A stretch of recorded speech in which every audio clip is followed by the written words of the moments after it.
Crime reporter Hyderabad. Nooriabad private गाड़ी में सवार एसएचओ नूरियाबाद सुलेमान अंसारी की गुंडागर्दी बट मारकर मुसाफिर को शहीद कर दिया।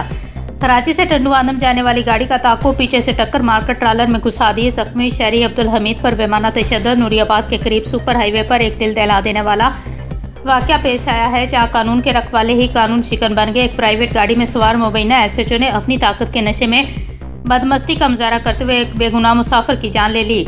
वाक़े की तफसीलात यानी शाहिदीन और इब्तदाई इत्तलात के मुताबिक मुसाफिर गाड़ी कराची से टंडुआदम की जानब रवाना थी कि नूरियाबाद की हदूद में एक प्राइवेट गाड़ी ने उसको ताक़ब शुरू कर दिया। बताया जा रहा है कि 3 प्राइवेट गाड़ियों में एक एसएचओ नूरियाबाद भी सवार था, जिसने मुसाफिर गाड़ी को रुकने का इशारा करने की बजाय उसे बुरी तरह भगाया।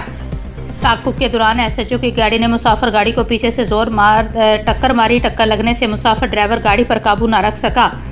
गाड़ी बेकाबू होकर आगे जाने वाले एक ट्रालर से जा टकराए। ट्रालर से टकराने के बाद गाड़ी जैसे ही रुकी, प्राइवेट गाड़ी में सवार एसएचओ नूरियाबाद ने नीचे उतरकर जख्मी शहरी की मदद करने की बजाय उस पर धावा बोल दिया। अफसोसनाक अंजाम, जालिम शख्स ने गाड़ी में फंसे और जख्मी शहरी को बाहर निकाला और बंदूक के बट मारकर लहूलुहान कर दिया।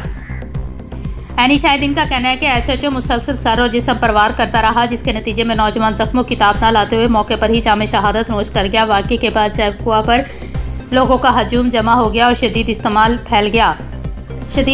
फैल गया। लाश को पोस्टमार्टम के लिए मुकामी अस्पताल मुंतकिल कर दिया गया। वर्षा ने आला काम से अपील किया है कि इस पर बरवरियत का नोटिस लिया जाए और वर्दी की आड़ में गुंडागर्दी करने वाले अफसरान को कैफरे किरदार तक पहुँचाया जाए।